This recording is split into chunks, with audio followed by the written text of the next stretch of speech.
El PC se reivindica a sí mismo como heredero y parte del republicanismo progresista español en todo lo que tiene de lucha por la sociedad más libre, igualitaria y fraternal, y en definitiva por una sociedad más justa, ¿no?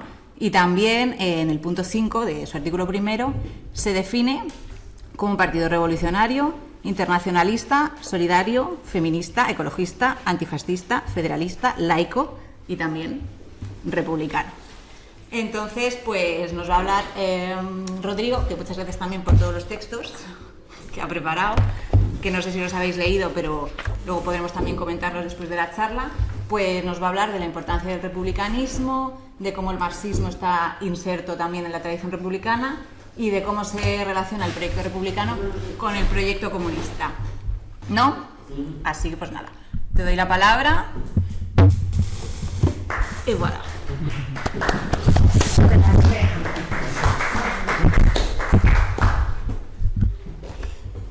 Vale, ¿ya se ve bien y tal?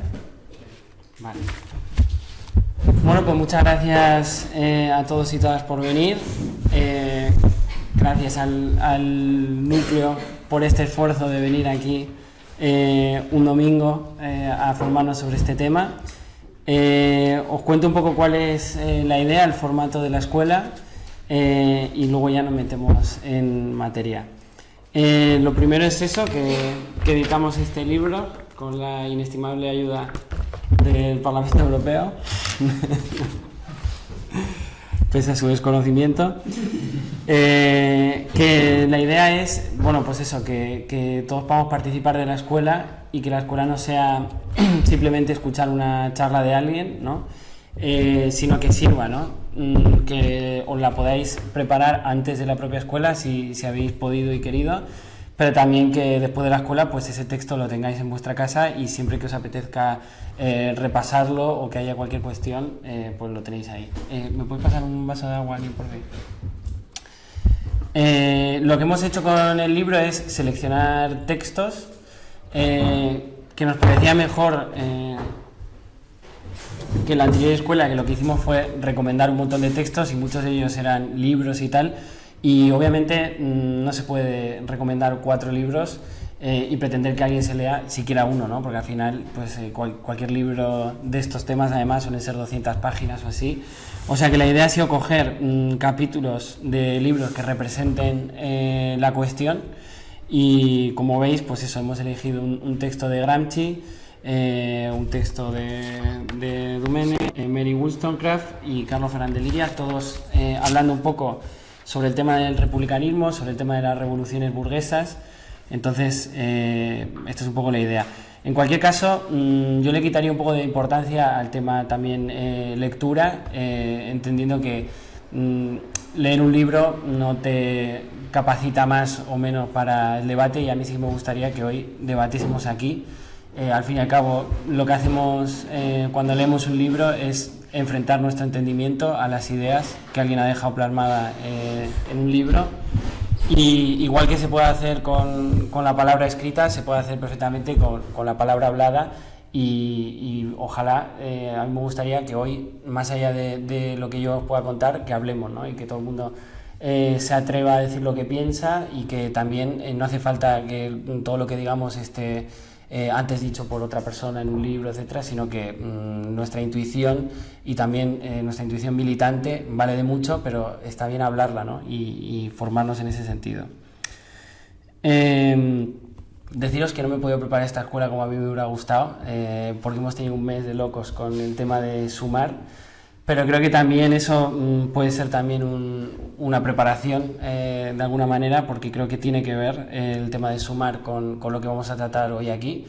Para empezar, creo que tiene que ver la actitud que ha tenido este núcleo comunista, de que me siento muy orgulloso con respecto a sumar, porque no nos hemos sentado a esperar a ver qué pasaba o que algún jefe nos transmitiese alguna orden o a ver cómo se configuraba, sino que desde el primer momento dejamos de ser testigos y cogimos la cuestión para ser protagonistas, ¿no? de la situación. Y yo creo que eso resume muy bien lo que es el republicanismo, ¿no? Que no somos ciudadanos pasivos que si eso votamos cada 4 años, sino que entendemos que las instituciones pues las participamos nosotros, ¿no? Y tienen que ser una herramienta nuestra, ¿no? Y también en ese sentido, después de las elecciones, Sumar se tendrá que conformar como partido o como coalición o como lo que sea, creo que están llamando. Y ahí yo creo que el debate sobre el republicanismo también va a tener su utilidad. En un momento en el que el populismo estaba como muy en boga y incluso uno de los autores que hemos incluido aquí, Carlos Fernández Liria, hizo un libro que se llama En defensa del populismo, que pretendía hacer una defensa del populismo desde criterios republicanos, ¿no?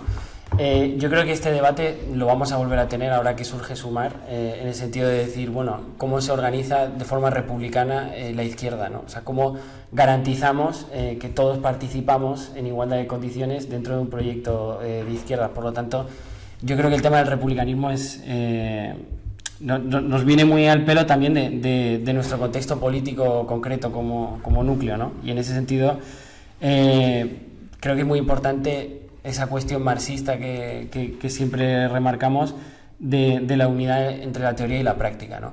Que creo que a veces se entiende mal como una especie de problema de que no somos capaces de llevar a la práctica una teoría pura, ¿no? que está como en un altar, y entonces esa teoría nos obligaría, no sé, a hacer la revolución mañana, a tomar las armas, a un montón de cosas, ¿no?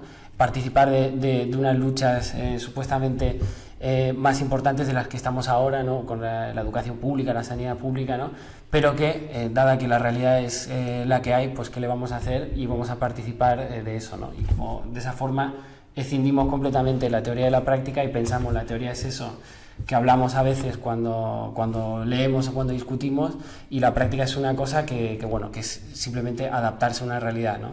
Y yo creo que no, yo creo que la práctica nos tiene que hacernos cuestionar también la forma en la que entendemos la teoría, y que por lo tanto nos tiene que hacer pensar si estamos en lo correcto cuando nos ponemos con determinados debates, o si la propia práctica nos está empujando, por ejemplo, a pensar pues es que esas luchas, la lucha por la sanidad pública o por la educación pública, quizás están a la vanguardia de lo que es un proceso, ¿no? Dentro de la lucha de clases, y que por lo tanto tenemos que cuidar mucho esa unidad entre la teoría y la práctica, que no es simplemente defender la teoría de los cielos, sino pues que converja, ¿no?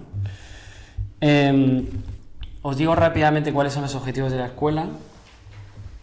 El primero es formativo, creo que es relevante hablar de republicanismo para entender a Marx y para entender el marxismo, ¿no? Y hoy vamos a repasar algunos conceptos que ya vimos en la anterior escuela, como puede ser el tema de la alienación, también la cuestión de la fuerza de trabajo, o sea, entender cuál es el papel de la fuerza de trabajo dentro de la sociedad capitalista, aunque parezca que no, tiene que ver con los debates sobre el republicanismo, y eso lo vamos a ver.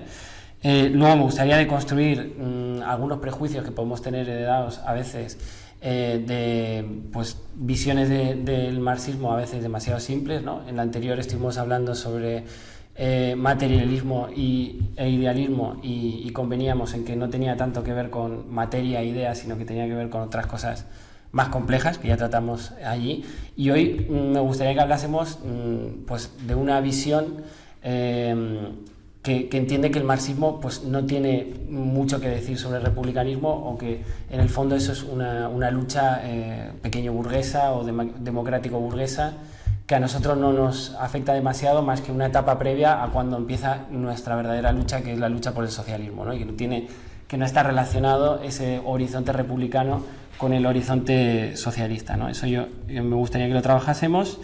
Y lo último, pues hablar sobre ese proyecto republicano, ¿no? Comprenderlo también desde el punto de vista de que nos hagamos la siguiente pregunta: ¿son las repúblicas de hoy en día, las repúblicas capitalistas que conocemos, las podemos llamar realmente repúblicas en el sentido profundo de la palabra, ¿no? O hasta qué punto son consecuentes con su republicanismo, o quizás ese republicanismo todavía lo tenemos que construir, ¿no? Yo creo que Si respondemos esas 3 preguntas durante la charla y si discutimos sobre este tema, también si hay gente que no está de acuerdo con cosas que yo digo, molaría que lo hablásemos también, porque creo que el debate es lo que nos va a ayudar a formarnos. Y hablar un poco de lo que decía Sandra al principio, ¿no? Ya me meto, digamos, en el contenido puro. El Partido Comunista de España se declara a sí mismo republicano en los estatutos, y es un hecho objetivo que la historia del PC está completamente ligada a la lucha por la república, ¿no? Hoy en día, en nuestro día a día, lo vemos con la cuestión de la memoria, que para el partido es muy importante, pero también con la cuestión de la Tercera República, que es nuestro horizonte estratégico, y hablamos mucho de ello, ¿no? Y además el partido ha sido el que más defendió la República, la Segunda República en su momento, el que más gente aportó a esa muerte colectiva que fue la Guerra Civil, y el que más luchó por la restauración de la democracia en España, ¿no? Entonces convendría ver si esto es una cuestión circunstancial o si nos tiene que hacer también pensar sobre la cuestión de la República. Y en ese sentido, pues hablar de que el republicanismo para nosotros no es simplemente la cuestión de la forma de Estado, ¿no? La cuestión de si hay un rey o si hay un presidente, sino que tiene que ver con cosas más profundas, ¿no? Algunas de ellas tienen que ver, sí, con la arquitectura institucional y política de nuestro país, pero otras tienen que ver con filosofía también. Y entonces de eso vamos a hablar también, y vamos a empezar por ese lado, por debatir de ciertos conceptos filosóficos. Y en ese sentido, pues, ¿qué es republicanismo, no? Yo creo que esa es la pregunta que nos tenemos que hacer. Pues el republicanismo, una definición que podríamos dar, que no la hay fija, ¿no? Porque es un cuerpo teórico de muchos autores durante siglos, pero se puede decir que es un proyecto político y es una teoría filosófica, de filosofía política, que es heredera de las experiencias democráticas de la Grecia y la Roma antiguas, fundamentalmente de Atenas y de la República Romana, y que está construida alrededor del concepto de libertad, ¿no? Construida por los ilustrados del siglo XVIII, fundamentalmente, los filósofos ilustrados, que tuvieron estos debates acerca de la libertad, y que retomando ciertas ideas de esas formas en las que esas experiencias antiguas, si pensáis en la antigua Grecia, la imagen que tenemos y que nos llega por los testimonios de una ciudad que en el centro de su ciudad lo que tenía era un lugar para deliberar políticamente, para que la ciudad, los ciudadanos debatieran sobre cómo proceder, decidir qué cosas tenía que hacer la ciudad. Y lo mismo con la Roma republicana y la gran herencia que nos ha dado Roma en ese sentido, una de las grandes herencias, que es el derecho romano, ¿no? Y esa constitución de lo que es un ciudadano, que un ciudadano al fin y al cabo es una condición que tenemos todas las personas, siempre y cuando haya una arquitectura institucional que nos otorgue una serie de derechos, ¿no? Entonces, si no existen esos derechos, no somos ciudadanos, somos individuos, somos parte de una sociedad, de un colectivo, pero no somos ciudadanos, ¿no? Entonces, la idea de ciudadano, hay una idea que lo constituye, una cosa que tiene que estar previa, ¿no? O que se quiere construir a la vez, que son los derechos, ¿no? Y en ese sentido, es todo el impulso hacia los derechos humanos y demás que se da durante la Ilustración, ¿no? Pero ¿qué es la libertad? Ese concepto en torno al cual se construye el ideal republicano. Pues obviamente hay muchas definiciones de libertad, y depende la libertad para quién, pero convendremos que en nuestro tiempo, y Ayuso quizás es la persona que mejor lo ha retratado, en nuestro tiempo libertad es algo que se opone a comunismo, y que tiene que ver con poder hacer lo que a uno le dé la gana, ¿no? Básicamente. Libertad, esta es la definición, digamos, ideológica o actual que mucha gente le da a la palabra libertad. Libertad tiene que ver con que nadie me diga lo que tengo que hacer. Libertad tiene que ver con, en este caso, si recordáis la campaña de Ayuso, con mantener abiertas las tiendas, los bares y demás cuando teníamos una pandemia que estaba matando a miles de personas. Pero libertad para ellos tiene que ver con más cosas, ¿no? Tiene que ver con porque le tengo que pagar yo impuestos a nadie por comprar una casa o por lo que sea, ¿no? Libertad es en ese sentido una libertad de elección que nos presupone parte de un mercado donde podemos elegir y donde básicamente tenemos un criterio de racionalidad que podríamos llamar egoísta, que lo que se basa es en el cálculo de beneficios y de pérdidas, ¿no? O sea, libertad tiene que ver con tomar una decisión supuestamente racional, teniendo en cuenta que esa razón es decir, ¿me compensa o no me compensa? ¿Me va a salir bien o me va a salir mal, ¿no? En esa sociedad de individuos que están mediada por el mercado y en el que cada cual es libre de elegir, pues se puede construir un tipo de república que yo creo que no merece ser llamada república, ¿no? Que es otra cosa, ¿no? Y de esto vamos a hablar mucho hoy. ¿Qué era la libertad para los filósofos ilustrados, ¿no? Yo creo que eso es lo que nos interesa a nosotros también para ver que los regímenes en los que vivimos hoy en día, pese a que se reclamen como parte de la Ilustración, quizás tienen otras raíces, ¿no? Para la Ilustración, y esto es mucho decir, depende qué autor, ¿no? Pero podríamos tener un terreno común, decir que la libertad tiene que ver con la capacidad de los seres humanos de acceder a una capacidad que tenemos, que es el logos, que es la razón, para determinar de forma racional cómo vamos a comportarnos, ¿no? En ese sentido, la idea es que uno no se comporte de una forma automática en base a un determinante, ya sea genético, psicológico, social, ya sean los prejuicios que nos dicen que una persona tiene que dedicarse a esto, otra persona tiene que dedicar a lo otro, que las cosas son así, que hay que aceptar la realidad tal y como viene, sino que tenemos la capacidad de forma crítica, analizar la realidad y, lo más importante, transformar la realidad para que se parezca a aquello a lo que nosotros consideramos que se tiene que parecer, ¿no? Y esa capacidad racional lo que presupone también es la idea de que el ser humano es capaz de ciertas ideas que trascienden el mero discurso, ¿no? Es decir, que no es cierto que solo podamos emitir opiniones, ¿no? Y que en ese sentido, pues bueno, cualquier opinión es igual de válida y ya está, ¿no? Y fin del debate. Sino que está demostrado a lo largo de la historia de la humanidad que el ser humano es capaz de algo más, ¿no? Y entonces el ejemplo platónico típico, ¿no? El teorema de Pitágoras, ¿no? De que seamos capaces de decir que la hipotenusa es igual a la suma de cuadrados de los catetos, lo que nos viene a decir es que sabemos, eso lo sabemos. Quizá otras cosas no sabemos, pero eso lo sabemos, y sabiendo eso podemos construir cosas como puentes, como acueductos. En definitiva, que ahí hay una cosa que nosotros le hemos arrancado a la razón, ¿no? o a la realidad, que no es simplemente la opinión de alguien, que no es simplemente la expresión de una experiencia y que de hecho ni siquiera es un producto subjetivo, podríamos decir, porque en el fondo da igual si eso lo dice una persona o la otra, ¿no? Da igual si es una persona de un país o de otro, de un género o de otro.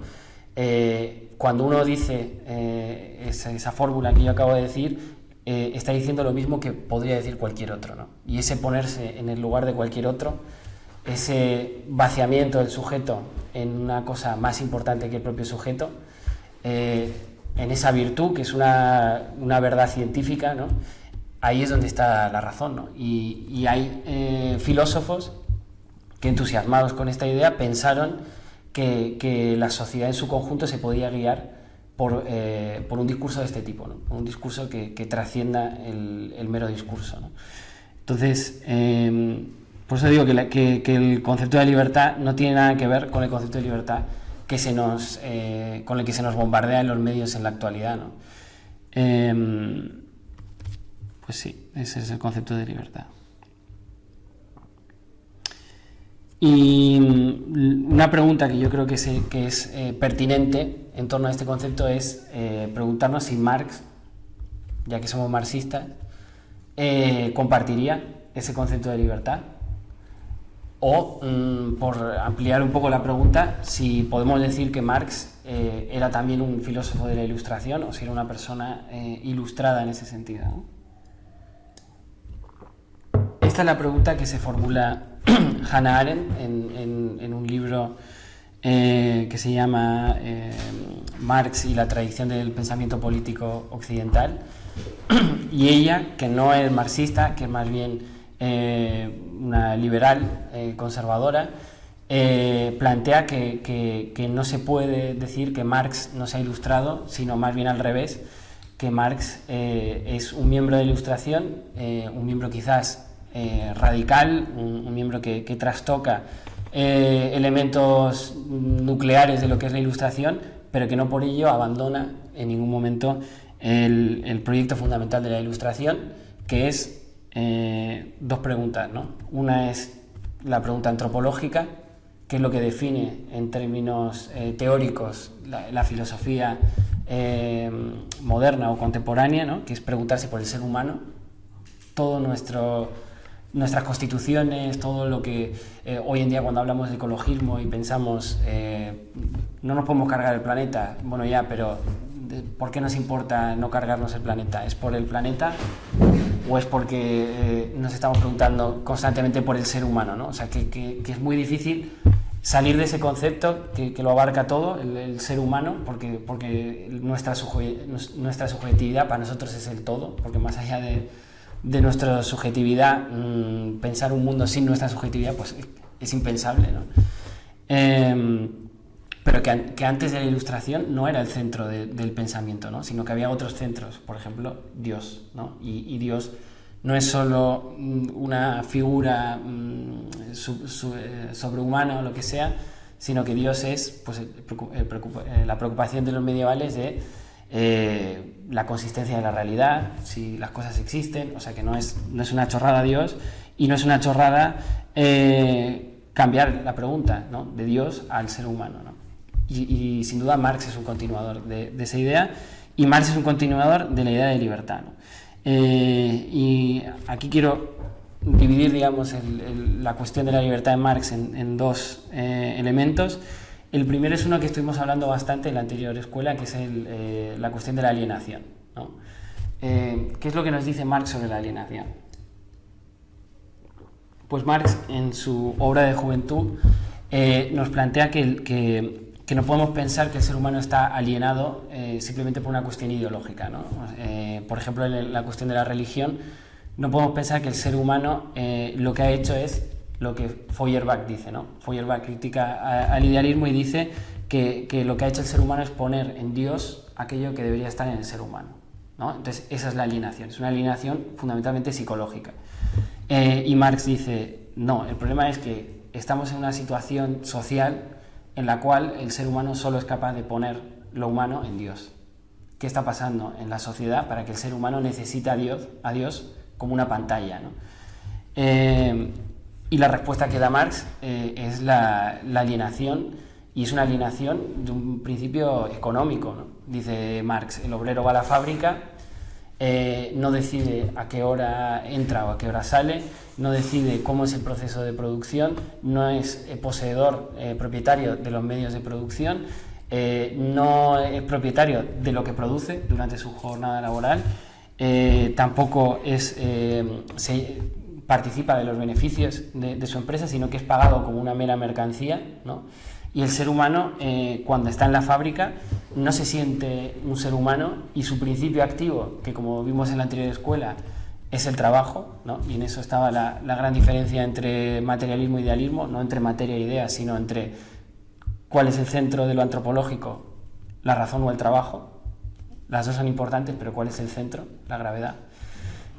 Lo que nos dice es que si lo que hace el ser humano es el trabajo, y si ha accedido a la razón también por el trabajo, porque ha sido capaz de elaborar herramientas en la edad de piedra y demás. ¿Cómo puede ser que cuando va a trabajar no se siente humano, sino que se siente una máquina o un animal, ¿no?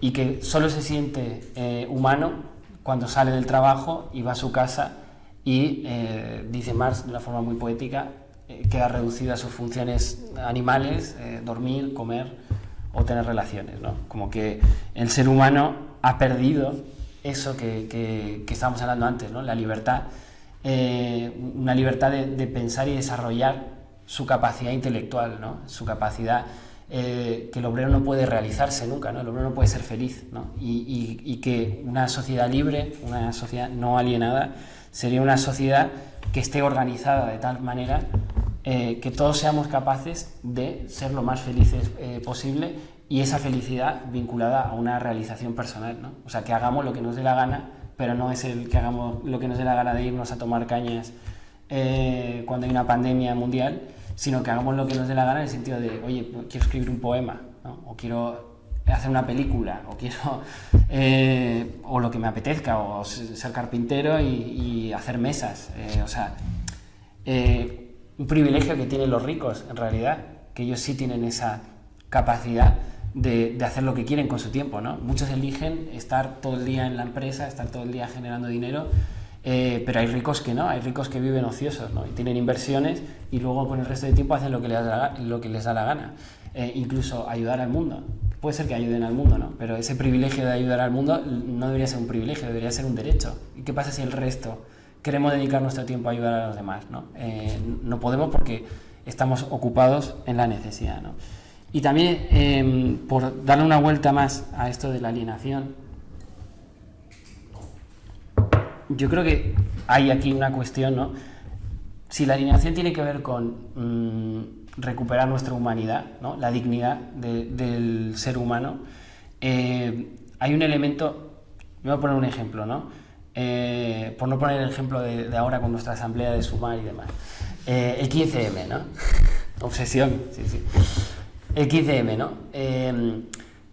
Mucha gente, cuando sucedió el 15M, ya era de izquierdas, ¿no? Por lo tanto, no se puede decir que el 15M le concienciara, ¿no?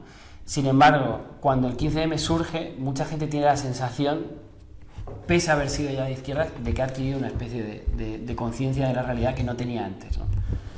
¿Qué es lo que pasa cuando se producen procesos de este tipo, ¿no? Como una disrupción en la realidad normal de nuestras democracias parlamentarias, y de repente hay una asamblea en mitad de la plaza que está diciendo un montón de cosas, y ¿qué es lo que hace en realidad? No es una conciencia como tal, no es una cuestión ideológica de ideas, ¿no? Sobre todo es una cuestión material, es la cuestión material de que lo que pensábamos que era imposible, aunque estuviéramos de acuerdo con ello, de repente es posible, ¿no?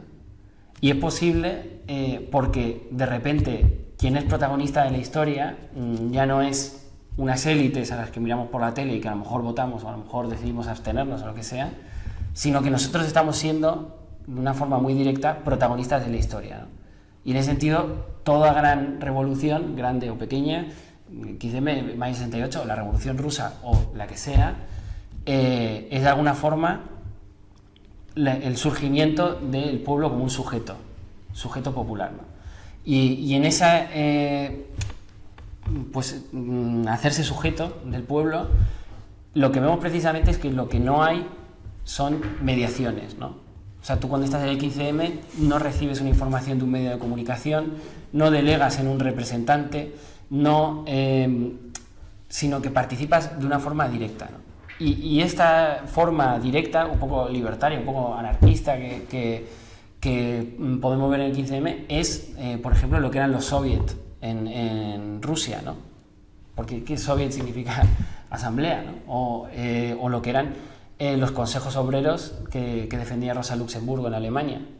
O sea, que tenía que ver con eso, ¿no? Tenía que ver con recuperar ese espacio protagónico en el que, ¿qué es lo que pasa? Pues que somos humanos otra vez, que recuperamos nuestra dignidad, que nos dejan de decir cómo tenemos que vivir y nosotros empezamos a decir qué es lo que nos parece mal de la sociedad y cómo cambiarlo, ¿no?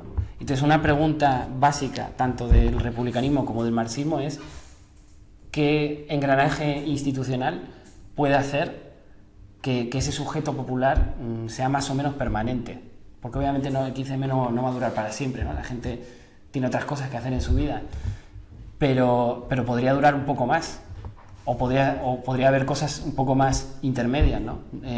Entre eso y levantarse por la mañana a ver a Ana Rosa y toda la vida alienada que tenemos, ¿no? O sea, que comprendamos en esa alienación ese concepto de libertad, en la cuestión de que el sujeto pues tenga un papel protagónico y directo en la toma de decisiones. Y ya con el tema de la libertad, Hannah Arendt lo explica muy bien en su libro. Marx entendía libertad precisamente como eso que se hace cuando se sale del trabajo, ¿no? Y uno hace lo que quiere. Ya hemos hablado de este tema.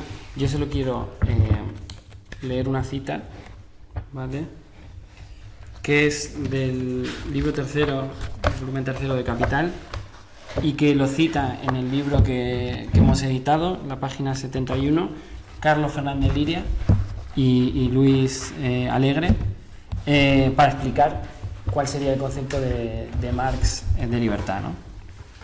Entonces dice: el reino de la libertad solo comienza allí donde cesa el trabajo determinado por la necesidad y la adecuación a finalidades exteriores, con arreglo a la naturaleza de las cosas. Por consiguiente, está más allá de la esfera de la producción material propiamente dicha. Así como el salvaje debe bregar con la naturaleza para satisfacer sus necesidades, para conservar y reproducir su vida, también debe hacerlo el civilizado, y lo debe hacer en todas las formas de sociedad y bajo todos los modos de producción posibles.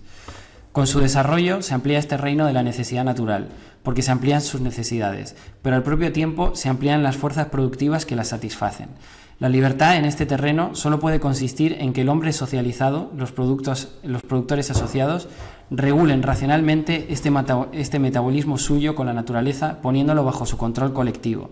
En vez de ser dominados por él como por un poder ciego que lo lleva a cabo con el mínimo empleo de fuerzas y bajo las condiciones más dignas y adecuadas a su naturaleza humana.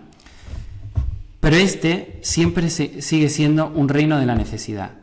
Allende el mismo empieza el desarrollo de las fuerzas humanas, considerado como un fin en sí mismo, el verdadero reino de la libertad, que sin embargo solo puede florecer sobre aquel reino de la necesidad como su base. La reducción de la jornada laboral es la condición básica. Bueno. Sí, justo la semana que nuestra camarada Yolanda Guía ha propuesto la reducción de la jornada laboral. Pero claro, aquí tenemos con la naturaleza que, producto de la alienación, en vez de dominarlo nosotros, nos domina él a nosotros. Hay que ponerlo bajo el control democrático, ¿no?, de la ciudadanía o de la clase trabajadora, pero es que en estos términos serían casi sinónimos, ¿no? Pero todo eso no deja de ser simplemente encargarnos de lo básico, que es comer, vivir, etcétera, ¿no? Pero luego hay otra cosa más, que es, bueno, cuando tengamos eso controlado y quizás cuando las máquinas nos permitan tener menos trabajo, nos tenemos que dedicar a otras cosas, a lo que nos dé la gana, ¿no? Ese es el que nos dé la gana de la libertad republicana. Y la paradoja aquí es que el capitalismo cada vez avanza más en su tecnología y en su productividad, y sin embargo esto, en vez de hacer que tengamos jornadas laborales más cortas, mejores salarios y una mejor forma de vivir, lo que produce es pues más productividad, más beneficios para el capital, pero la jornada laboral se mantiene y los salarios bajos se mantienen, ¿no? Entonces, ¿para qué estamos trabajando? ¿Por qué cada vez que hay un avance tecnológico, en vez de disfrutarlo nosotros, se lo apropian los capitalistas y nosotros seguimos teniendo las mismas jornadas maratonianas que no nos permiten ver a nuestros hijos, a nuestras familias, que no nos permiten disfrutar de nuestro tiempo, descansar, hacer lo que nos dé la gana, ¿no? En definitiva. Yo creo que hay un concepto de libertad de Marx que es puramente republicano, ¿no? Y vale, paso ya a hablar de este libro, El eclipse de la fraternidad, que creo que es muy importante que lo conozcamos, que lo defendamos y estamos de acuerdo con él, porque es una de las grandes aportaciones del marxismo español al pensamiento filosófico marxista y demás, ¿no?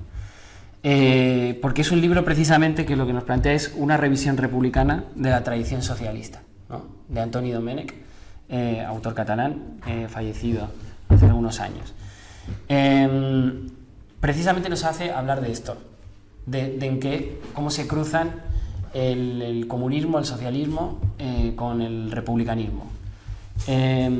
Y esto es fundamental porque hay que pensar que muchas veces el marxismo se ha visto casi como ajeno al republicanismo. Y no es solo el marxismo vulgar, que le llaman, ¿no? Porque es verdad que hay una lectura vulgar del marxismo que lo que dice es, bueno, pues si esto es una cuestión de lucha de clases, pues está la burguesía y el proletariado, pues la burguesía fue la que hizo la república y para nosotros eso no es más que una parte del capitalismo y nosotros tenemos que luchar tanto contra el capitalismo como contra la república, ¿no? O contra la democracia burguesa, ¿no? Y en todo caso vamos a llamar, que este es como dice Liria, el peor negocio que hizo la izquierda en su historia, ¿no? Vamos a decir que el derecho al voto es una libertad democrático-burguesa. Los burgueses lucharon por el derecho al voto, al sufragio universal. Quiero decir, se respalda con hechos históricos decir que el sufragio universal es un derecho democrático-burgués o es una conquista de la clase obrera. Y así podríamos extenderlo a el estado del bienestar y todas las libertades públicas, ¿no? ¿Por qué ha decidido una parte del marxismo regalárselo a los burgueses, ¿no? Pero no es solo esta lectura vulgar, sino que hay lecturas bastante más sofisticadas que también pecan de esto, ¿no? Y en ese sentido, en los años 60 y 70, ¿no? El estructuralismo nos vino a plantear que, bueno, que vivimos en un sistema, ¿no? Este sistema pues tiene una fase económica y tiene una fase política y en el fondo, si el Estado está dominado por la clase dominante, todas las instituciones del Estado están hechas para dominarnos, ¿no? Entonces, por ejemplo, la escuela pública está hecha para dominarnos. En fin, yo creo que habiendo evidentemente elementos dentro de la escuela pública para intentar reproducir a las clases sociales y demás, no podemos pensar que la escuela pública no es otra cosa que una gran conquista de la clase trabajadora, que es lo que ha permitido que la clase trabajadora haya mejorado su vida muchísimo, ¿no? Igual que, por ejemplo, el derecho laboral, ¿no? De eso vamos a hablar ahora. ¿Y qué es lo que estoy intentando decir con todo esto? Que miremos la historia, que miremos el siglo XIX. Y por eso en el librito hemos puesto tanto la historia de la Revolución Francesa de Hobsbawm como el concepto de revolución burguesa de Perry Anderson, que yo creo que es un texto corto y muy claro al respecto, porque ¿qué es lo que nos dice? ¿Hasta qué punto podemos decir que la Revolución Francesa fue una revolución burguesa, ¿no? ¿Qué clase de burguesía existía en Francia en 1789? ¿Y hasta qué punto podemos no ver esa otra revolución burguesa, ¿no? Que acompaña a la revolución industrial, que es las grandes revoluciones pasivas de la burguesía, ¿no? El imperialismo, Otto von Bismarck, los Borbones en España, es decir, hasta qué punto el capitalismo lo instaura en Europa y en el mundo una burguesía revolucionaria, aprendiz de la Revolución Francesa, o hasta qué punto podemos ver diferencias, ¿no? Entre lo que es en el principio casi del siglo XIX, antes incluso del siglo XIX, lo que es una revolución del tercer estado, que incluye por supuesto a la burguesía, pero es una burguesía aún no desarrollada, todavía no hay revolución industrial, por lo tanto no hay esa gran burguesía de banqueros e industriales que podemos ver a finales del siglo XIX o a mediados.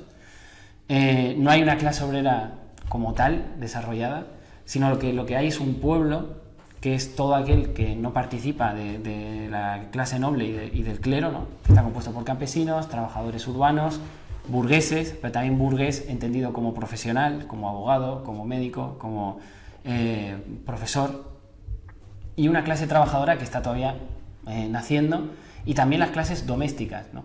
Que son quizás los grandes humillados de la historia, que son esas personas que dependen directamente de la soberanía de un patrón, en el sentido patriarcal de la palabra, de, bueno, yo vivo en una casa, que no es mi casa, que es la casa de un señor, y yo soy su servicio, ¿no? y en ese punto también destacar el papel de las mujeres como servicio siempre en la historia, ¿no? Y sobre todo en la época medieval. Es decir, que la liberación, la emancipación que se plantea por los revolucionarios en el siglo final del XVIII tenía que ver con romper estas dominaciones, ¿no? Y lo que nos plantea Domènech, bueno, lo que plantea Perriantes es efectivamente que hay que separar revoluciones de revoluciones, que hay que también ver la complejidad de las revoluciones, es decir, la revolución del 48, que en los libros de historia se llama alegremente revolución burguesa, es la revolución en la que Marx está pensando cuando escribe el Manifiesto Comunista. Entonces, ¿hasta qué punto Marx estaba participando de una revolución burguesa, ¿no? Y de hecho la historia de esa revolución, que Marx escribió mucho sobre ella, es precisamente que en esa proclamación otra vez de la República Francesa, entre otras muchas revoluciones que hay en Europa, hay una fractura entre la burguesía y la clase trabajadora, porque ahí ya sí existían. Y ahí sí se empieza a ver las diferencias que hay dentro del pueblo, ¿no? de lo que se llamaba el tercer estado, ¿no? O sea, que hay una escisión entre la burguesía y el proletariado que va a ser lo fundamental del marxismo, y por eso a veces tendemos a simplificarlo todo, pero no todas las revoluciones responden a ese esquema, ¿no? Y concretamente con la Revolución Francesa hay que pensar que hay dos revoluciones francesas, ¿no? Primero está en 1789, la primera revolución, ¿no? Que es una revolución que lo que plantea es una cosa histórica, ¿no? Dice la primera declaración de los derechos del hombre y del ciudadano, dice, pensamos que todos los males de la sociedad vienen por el olvido o el menosprecio de los derechos inalienables, absolutos de los seres humanos, que son iguales ante la ley y por la naturaleza, ¿no? Claro, esto es una bomba, en 1780 es una bomba, y es una bomba hoy en día.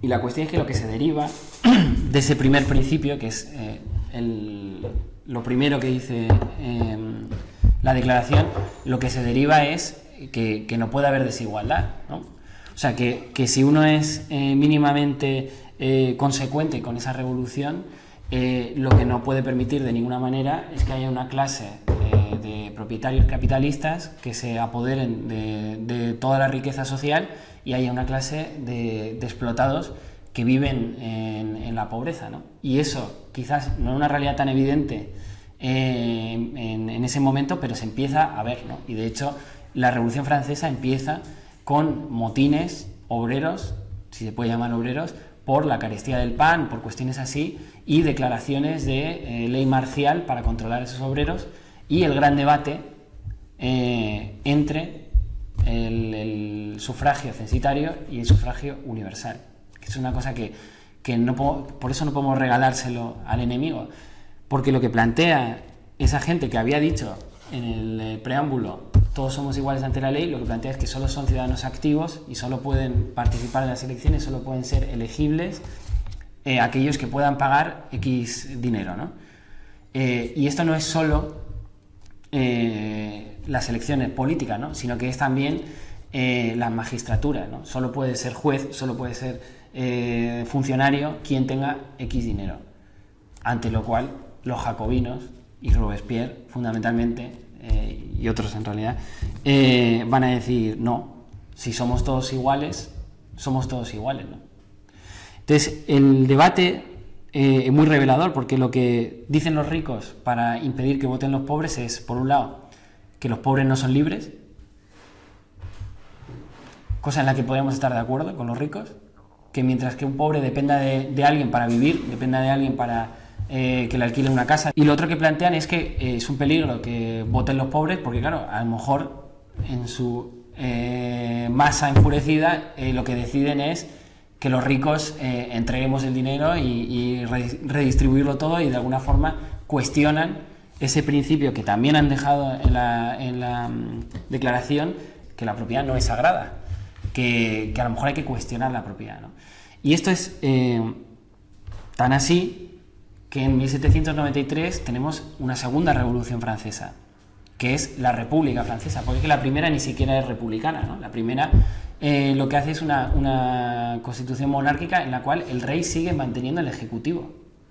Lo que tiene los representantes de la ciudadanía es el legislativo, pero es que el rey elige al gobierno entero, a todos los ministros. Y lo que plantean los jacobinos en el año 93 es no. Lo primero, se guillotina al rey, y lo segundo, vamos a hacer una república, la república de los franceses, ¿no? Y ahí es cuando toma toda su fuerza las naciones, ¿no? Las naciones modernas nacen de este ideal republicano, y por eso cuando hay gente que te viene a decir que España es España desde el siglo no sé qué antes de Cristo y que siempre ha sido España y que no te hablan de nada del siglo XIX y todo es la reconquista y no sé qué, y es como bueno, muy bien, pero si la nación es eso que hicieron los franceses, guillotinando al rey y diciendo el pueblo es el que manda, soberanía popular, es decir, que el soberano, que era el rey, ya no es el rey, que antes soberano era un sinónimo de rey, ahora es una soberanía popular, ¿no? Eso es la nación. Entonces, plantear que la nación es otra cosa, que la nación es una cosa de haber expulsado a los musulmanes de nuestro país para que nosotros tengamos ahora una pureza étnica, que es lo que nos hace nación, pues es una locura, ¿no? Y justificarlo, incluso hay marxistas, Gustavo Bueno, ¿no? que lo dice, no, claro, pero es que echando a los musulmanes es que la filosofía medieval hizo una cosa parecida a los derechos humanos, y entonces, no, la nación española, en todo caso la podemos atar a la Constitución de Cádiz, a la PEPA y a todas las luchas liberales en el siglo XIX por hacer de España una soberanía popular y, por supuesto, a la Segunda República. Ese es nuestro país, esa es nuestra nación.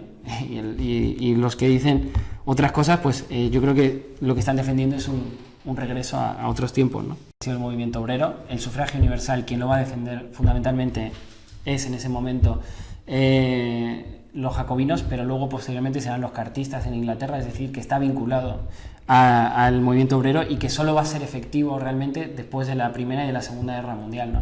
Y que los derechos humanos que están ahora en la ONU, que no sé si hay gente que piensa que están ahí desde el siglo XIX, no. O sea, una vez los jacobinos toman el poder en Francia, hay un golpe de Estado que acaba con el poder jacobino, luego viene Napoleón, que ahora vamos a hablar de él, y lo que hace es acabar, bueno, primero con una guerra imperialista por toda Francia, Napoleón conquista casi toda Europa, y luego hay un retroceso total de las ideas de la Ilustración, con una serie de movimientos reaccionarios, y otra vez, y hay monarquía en toda Europa, ¿no? Y las monarquías en Europa caen en la Primera y en la Segunda Guerra Mundial. Y los derechos humanos se aprueban por primera vez a nivel mundial, después de la Segunda Guerra Mundial, con la victoria antifascista de la Unión Soviética y los aliados. Esa es la realidad objetiva sobre los derechos humanos. No ha habido derechos humanos más que 3 añitos durante la República Jacobina, y a partir de esa victoria de la Segunda Guerra Mundial, que obviamente también es muy importante para nosotros. La cuestión, y ahí sí nos tenemos que poner a pensar en el capitalismo, es, vale, ¿y cómo hemos llegado entonces a este capitalismo semi-republicano que tenemos hoy en día, ¿no? Y por eso quería volver otra vez a la cuestión de la fuerza de trabajo, ¿no? Lo que va a instituir los códigos civiles napoleónicos, y todo esto es un poco lo que explica el eclipse de la fraternidad, es cómo romper con las legalidades medievales sin llegar a esta constitución de derechos humanos universales que prácticamente te acabas el socialismo en un descuido, ¿no? Cómo acabar con lo que Domenech llama la loi politique, que es la de la monarquía, la loi familiar, que es la de ese patriarcado en la casa, en el domus, y cómo enfrentar este problema de los pobres, ¿no? Que en el fondo los pobres le sobran un poquito a esta república capitalista. Entonces, la gran ficción de los códigos civiles napoleónicos, que es la que hemos heredado, es la idea de que los pobres son propietarios de su fuerza de trabajo y pueden negociar en el mercado con los empresarios libremente cómo explotar esa fuerza de trabajo, ¿no? Entonces, esta es, digamos, la solución que encuentran los capitalistas, al fin y al cabo, al problema de, no, es que los pobres no son libres, por eso no pueden votar. No, sí son libres, porque tienen fuerza de trabajo y la pueden alquilar, ¿no? Y la pregunta yo creo que es, ¿son realmente libres los trabajadores cuando emplean su fuerza de trabajo? Y la otra pregunta sería, ¿en qué condiciones sería un trabajador libre, ¿no? Yo creo que aquí es donde, por ejemplo, el marxismo y el republicanismo convergen completamente, ¿no? Si el trabajador tiene que enfrentarse a, mismamente en España, un paro estructural del 12%, del que nunca hemos bajado, tiene que enfrentarse a unos precios del alquiler de la vivienda terribles y a la imposibilidad, sobre todo para los jóvenes, de comprarse una casa. Si tiene que pagarse los estudios, pagarse la educación, eso en España quizás no pasa, pero en otros países, en Chile por ejemplo, tienes que tener ese dinero o endeudarte. En definitiva, si solo te puedes informar a través de grandes medios de comunicación que ejercen su poder para meterte en propaganda, ese trabajador es libre. Yo creo que es claro que no. ¿Y en qué condiciones podríamos decir que un trabajador sería libre? Pues aquí también hay un trabajo programático nuestro, ¿no? O sea, que está muy bien decir, hay que socializar los medios de producción, por supuesto que hay que hacerlo. Pero además, ¿qué cosas tenemos que hacer para que los trabajadores sean libres, ¿no? Y hay propuestas, algunas que son pensadas para una sociedad utópica, pero hay otras que son pensadas para el ahora mismo, ¿no? Por ejemplo, se ha hablado del empleo garantizado, ¿no? Es que es muy importante que no haya desempleo para que el trabajador no tenga miedo a perder el trabajo, ¿no? Se ha hablado también de la renta mínima universal, ¿no? Es decir, que el trabajador pues trabaje porque decide trabajar, pero que le compense también no trabajar si las condiciones laborales no le parecen lo suficientemente adecuadas, ¿no? Que la educación, la sanidad y la vivienda sea un derecho universal que prácticamente no cueste nada. ¿Por qué tenemos que pagar por la vivienda? En algún lado hay que vivir, y si todos estamos trabajando, será para que todos podamos vivir sin necesidad de que alguien se esté forrando por el hecho de que yo tenga un techo sobre el que vivir, ¿no? En definitiva, que hay una serie de elementos que nos pueden también hacer una idea de por qué luchamos, porque a veces luchamos por cosas completamente abstractas, ¿no? Y por grandes palabras, y a poder ser que suenen antiguas, ¿no? ¿Por qué tienen que sonar antiguas? Porque no pueden ser propuestas en positivo, ¿no? Pero evidentemente no se queda ahí la cuestión, y con esto ya estoy concluyendo porque me parece interesante hablar de esta cuestión, de la cuestión del socialismo, ¿no? Es claro, ¿no?, que una de las grandes críticas de Marx al capitalismo, que también podemos atar, digamos, a lo que estábamos hablando antes de la Ilustración, es la idea de que el capitalismo es completamente irracional, ¿no? Que la lógica del beneficio es irracional. ¿Por qué? Pues porque, por ejemplo, si sabemos que el planeta es finito y que no podemos gastar recursos finitos, y que además esos recursos finitos son altamente contaminantes y que están subiendo las temperaturas hasta llevarnos al desastre ecológico, ¿no?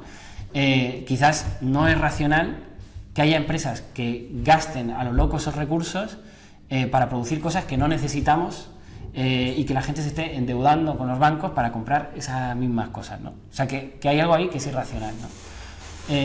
Y que es irracional también, pues yo qué sé, hacer 1 hora y media de coche para ir al trabajo también. O sea, que no todo es el cambio climático y las cosas importantísimas, ¿no? Ahí hay una propuesta programática de unos compañeros a los que no tenemos por nada revolucionarios, que son los compañeros de Más País, pero que están diciendo la ciudad de los 15 minutos. Bueno, pues es que a lo mejor tiene sentido, si estamos hablando de racionalidad, ¿no? Tiene sentido a lo mejor que tu trabajo, que tu médico, que tu familia, que todo el mundo esté más o menos en 15 minutos. Que luego te quieres ir más lejos para hacer algo concreto, vale, genial, pero no podemos estar desplazándonos a lo loco, ¿no? Porque también necesitamos tiempo, o sea, que no es solo por la cuestión ecológica, ¿no? Pero en definitiva, que la lógica del beneficio y la lógica del mercado no es racional, ¿no? Y si no era racional el arbitrio, digamos, de los déspotas, de los reyes y demás, con lo que la burguesía lo ha sustituido, que es con el capitalismo, quizás es más lógico o más racional, pero no es racional realmente, ¿no? Y la propuesta que tiene la clase trabajadora, y por lo que hemos apostado en la lucha de clases, ha sido poner la producción y la distribución y todo lo que tiene que ver con la economía bajo el control democrático de la sociedad. Y en ese sentido, hay algo más democrático que plantear que no puede haber un poder por encima del poder soberano de la nación o de la soberanía popular. Y este es un problema que el republicanismo, con su división de poderes, el jurídico, el legislativo y el ejecutivo, no se plantea, pero es que hay poderes que son más fuertes que esos poderes. Es que esos poderes se mantienen en una esfera de la vida, ¿no? Pero luego hay otros poderes que pueden ser los medios de comunicación, que pueden ser los ejércitos, ¿quién controla los ejércitos? Que pueden ser los jueces. En España se ve, ¿no?, que los jueces ahora mismo están secuestrados por el Partido Popular, pero es que encima lo que dice el PP es, no, yo los entregaré, pero aprobemos una cosa para despolitizar la justicia y entonces que los jueces elijan entre ellos, ¿no? Que en el fondo lo que están diciendo es que los jueces no tienen nada que ver con la decisión democrática y soberana de la gente, sino que ellos solitos, es decir, una escisión entre la sociedad y el Estado, ¿no? Que es lo que denuncia Marx, que dice, nos venden una escisión del Estado con la sociedad, cuando realmente lo que está ocurriendo es que el Estado está al servicio de una clase dominante. ¿Por qué está al servicio de una clase dominante? Porque no lo controlamos. Y porque, volviendo al tema republicano, el Estado se ha convertido en aquello que los ilustrados criticaban, es decir, un aparato que en vez de dominar nosotros, nos domina él a nosotros. El Estado no nos puede dominar, el Estado tiene que ser nuestro, tiene que ser un aparato nuestro, y para eso tiene que haber todas las garantías constitucionales e institucionales para que eso suceda así. Y eso quiere decir participación política en todas las estructuras, eso quiere decir que todo se elija por el voto popular, eso quiere decir también que las cosas no pueden ser eternas, ¿no? Que a lo mejor tiene que haber rotación, que a lo mejor tiene que haber que si un cargo público, un funcionario, no hace las cosas como nosotros consideramos, sea revocable, ¿no? Es decir, y esto tiene que ver con lo que hablamos antes, por ejemplo, de cómo funcionaba la Roma republicana, ¿no? Y las magistraturas y el Senado y demás. Es decir, que hay que buscar lógicas institucionales también que garanticen que ese Estado no está al servicio de una clase dominante, sino que está controlado de forma efectiva por el pueblo, ¿no? Y que en el fondo lo que hay es como diría Domenech, un contrato fiduciario entre el Estado y nuestros representantes y nosotros. No son nuestros gobernantes, es gente que está a nuestro servicio, ¿no? Y que además solo nos representa cuando nosotros no tenemos capacidad de representarnos a nosotros mismos porque no nos da la vida. Pero si podemos representarnos a nosotros mismos, nos tenemos que representar. Y en ese sentido, la democracia en el centro de trabajo. Y esto es algo que, por ejemplo, se está trabajando ahora, ¿no? El tema de democracia económica, de democracia en la empresa. Claro, si las personas, los ciudadanos en nuestras naciones se pasan supuestamente 8, pero muchas veces 10 o 12 horas en el trabajo, podemos decir que la principal ocupación de las personas en nuestra sociedad es el trabajo, es la empresa, ¿no? Y sin embargo, en esa empresa lo que hace el trabajador es obedecer a un jefe. No tiene voz y voto en cómo funciona la empresa. Y no tiene voz y voto en las grandes decisiones de la empresa. Con lo cual, la SEAT, que gana millones de euros y que está en unos beneficios enormes, decide un día trasladar su fábrica y los trabajadores no tienen nada que decir ahí y se arruinan un montón de familias por una decisión de una junta directiva que lo que está mirando es por unos accionistas y tal, que son los que realmente mandan. Y esa es la cuestión, ¿no? O sea, el que invierte, ese sí tiene un contrato fiduciario con la junta de la empresa, ¿no? ¿Y por qué no pueden funcionar las empresas un poco como funciona la universidad pública, ¿no? Que cada sector elige a sus representantes y luego hay una decisión democrática, con todo lo mal que funcionan las universidades públicas, ¿no? Pero que haya un gobierno, pues como un parlamento de la empresa donde los trabajadores tienen que tener la voz más importante, ¿no? O, evidentemente, si estamos hablando ya del socialismo, estamos hablando ya de una dinámica en la cual no existe un empresario, ¿no? Porque es que en el fondo, ¿qué es un empresario? No me quiero extender, pero bueno, un empresario, si lo que hace son tareas ejecutivas, es un ejecutivo, no es un empresario. Un empresario lo que hace es poner su dinero a trabajar y beneficiarse del trabajo de otros, ¿no? Porque, insisto, el CEO que toma decisiones se le puede pagar un sueldo por tomar decisiones. Y la cuestión aquí no es si solo el obrero está participando, ¿no? Evidentemente las altas instancias están trabajando, pero que se les pague un sueldo acorde con el trabajo que hace, ¿no? O sea, no puede ser que una persona por estar X horas en un despacho gane 10 millones de euros o que le llegue una bonificación de otros no sé cuántos millones de euros porque es inversor, no. O sea, eso es absolutamente absurdo. Entonces, participación, tanto en la toma de decisiones como en los beneficios económicos. Y si ese dinero no tiene sentido repartirlo, porque no se trata de que se forren los trabajadores, pues que se reparta en la sociedad, ¿no? Y que esos grandes beneficios que se sacan de la productividad del trabajo en el capital sean para que vivamos todos mejor, ¿no? Que es de lo que se trata y de lo que defendían los republicanos, de que el objetivo de la sociedad es que seamos todos felices. Y si la sociedad no está funcionando para eso, es que estamos oprimidos, no somos libres, ¿no? Y eso es todo.